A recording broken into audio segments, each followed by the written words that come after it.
I'm Alan.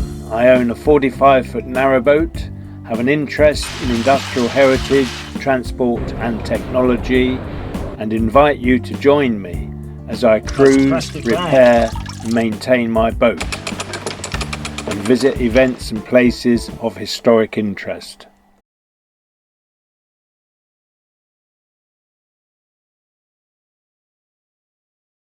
I'm making my way along the old trackbed of the Cromford and High Peak Railway, adjacent to the Cromford Canal. The 14 miles long canal opened in 1793, but there was a setback as the Leawood aqueduct over the River Derwent collapsed due to the mortar not setting. The canal's engineer, William Jessup, offered to pay for the repairs himself out of his wages. By the 1840s, following legal arguments regarding water rights, the original supply was lost, which resulted in a severe lack of water in the canal. As a temporary measure, a pump was hired to take water from the river and was eventually purchased by the canal company. In 1845, the company decided to have a permanent pump built, but it was not until late 1850 that it became operational.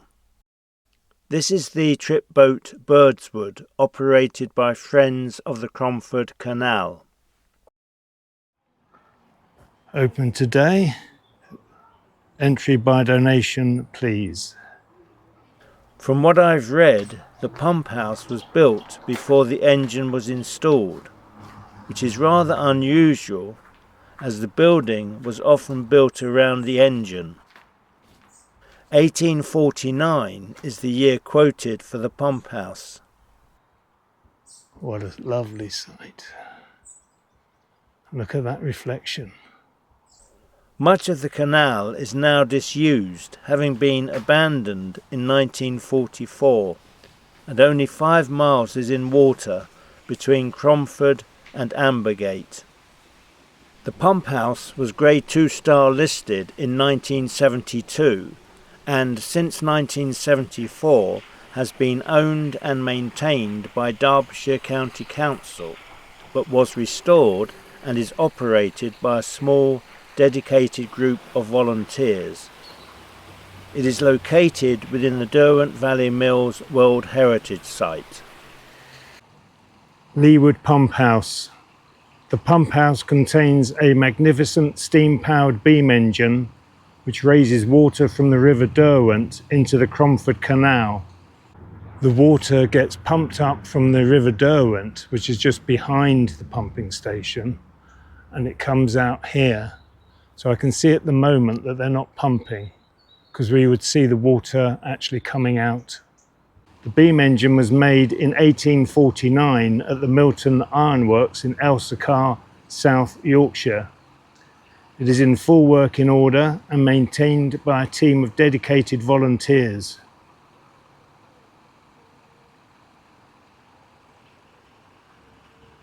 Just in front of me is a ground paddle, presumably for allowing water out of the canal.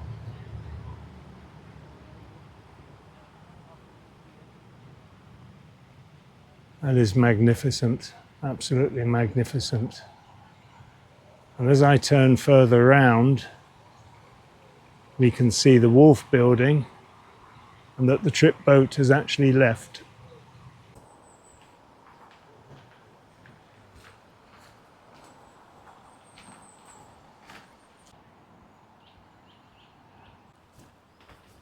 Down below here is the River Derwent.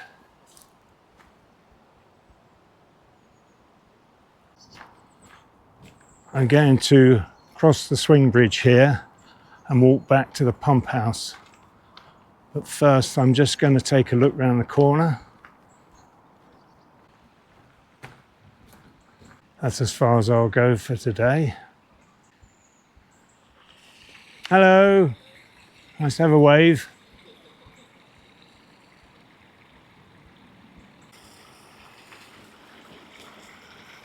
More stock planks here, look.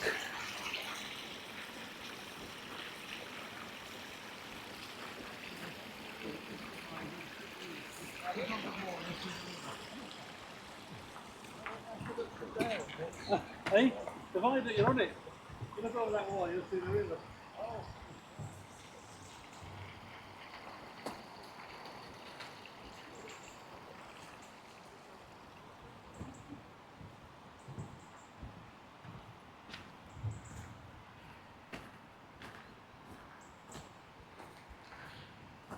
I noticed on the map there was a little arm off of the canal, and this is presumably it. The arm was built in 1802 for Peter Nightingale, the great uncle of Florence Nightingale. It was 400 yards long and served his lead mills at Lea Bridge for transporting lead and coal.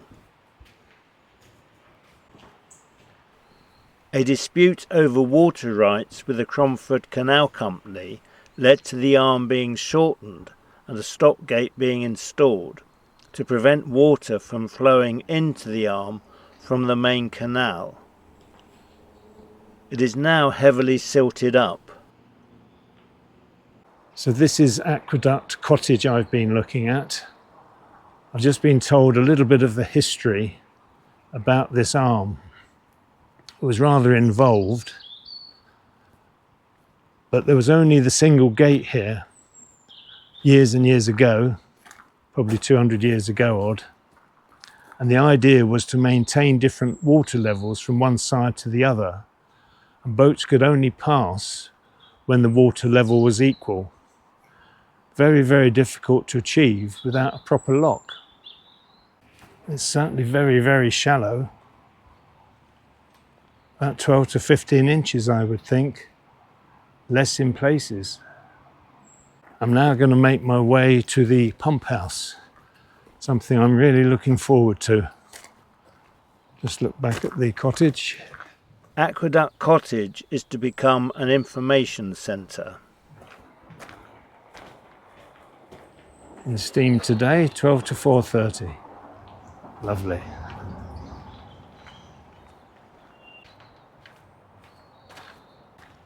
Coming up now to the other side of the aqueduct, and there's the River Derwent again.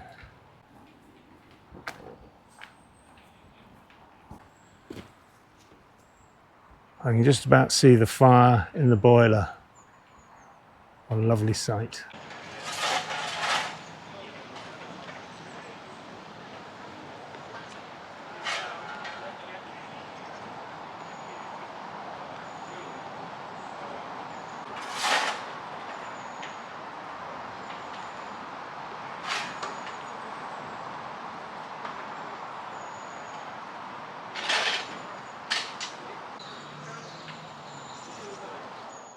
We are due some very heavy rain today, very heavy indeed.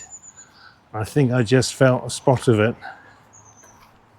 I can actually see now that they are pumping, so I'm just going to go and have a look. I can see disturbance in the water.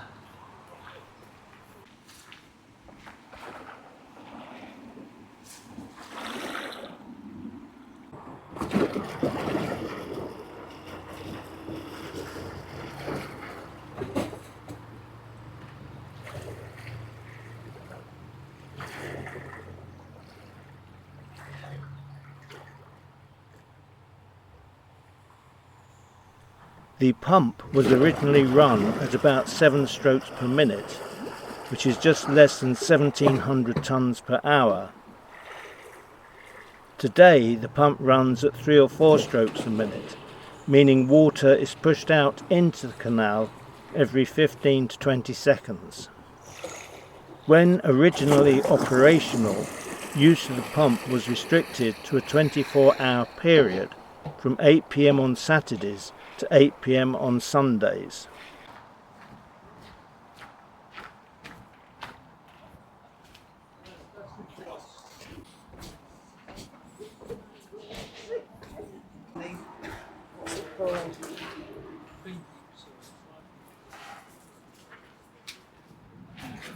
This is the back of the boiler house.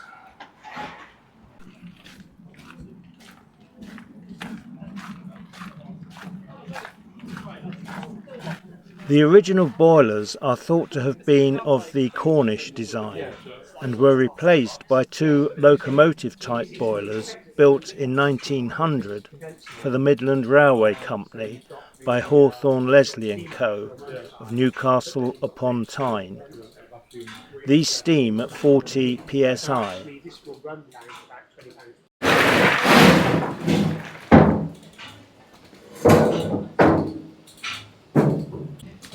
Wonderful.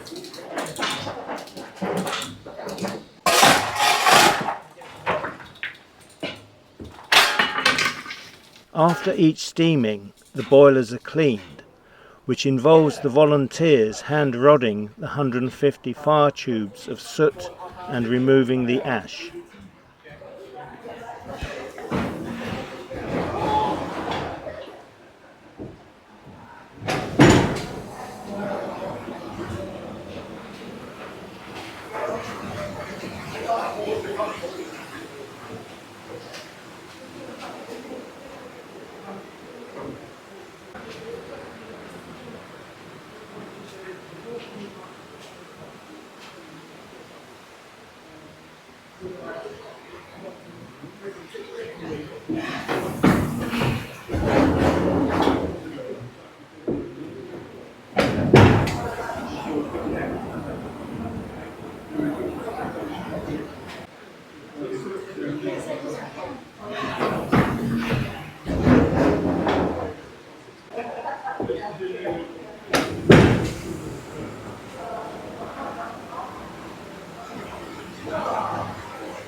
Don't get too close to something. You used to see these signs everywhere. They look like they're actually more than actually off the beat. I've got a magic near it. This is a sump down here.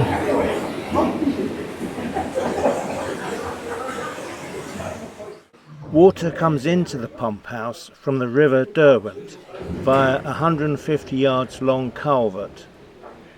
The pump works by both suction and the pushing of water. As the plunger is raised, it creates a vacuum below and sucks water through a non-return valve into a chamber, and an airtight seal is formed around it. At the top of its stroke, the pump chamber contains just under 4 tons of water, about 800 gallons, and this weight forces the valve to close, preventing water from flowing back into the sump beneath. The plunger then falls under its own weight of 15 tons, pushing the water through a second non-return valve into a 5-foot diameter pipe, which is below the level of the canal, and water passes through into the canal. Any excess water returns to the river via a spillway opposite.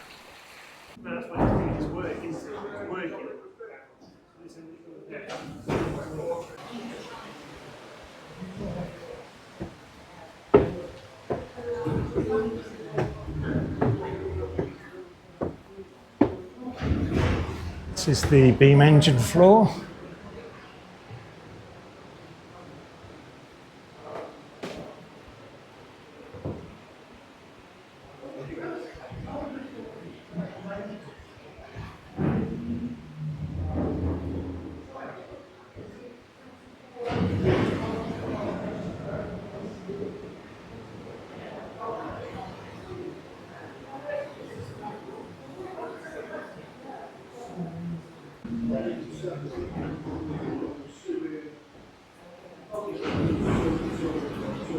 The beam is 33 feet in length, weighs 27 tons and connects the engine to the pump.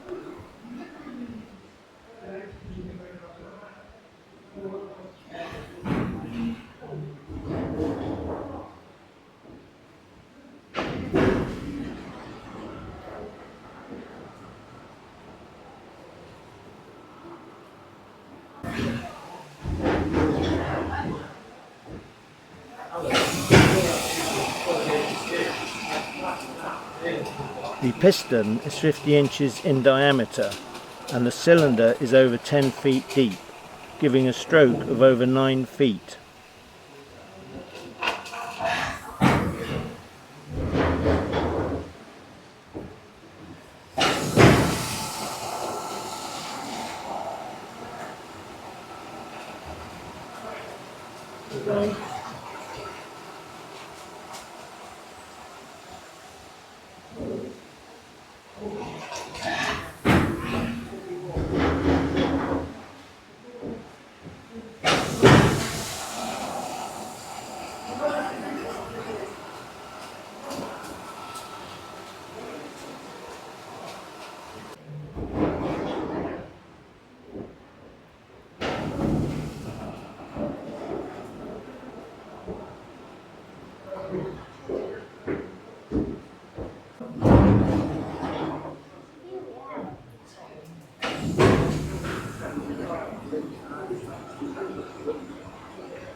It is raining as promised.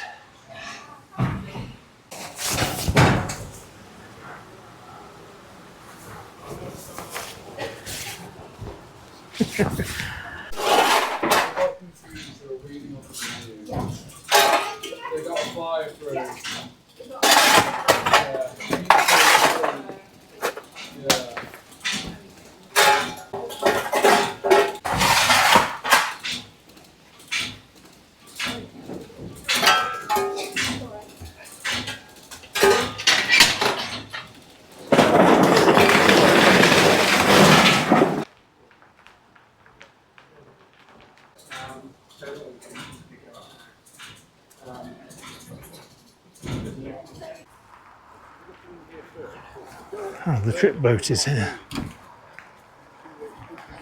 Didn't realise it stopped here. We can get a better look at it now, can't we? Friends of the Cromford Canal.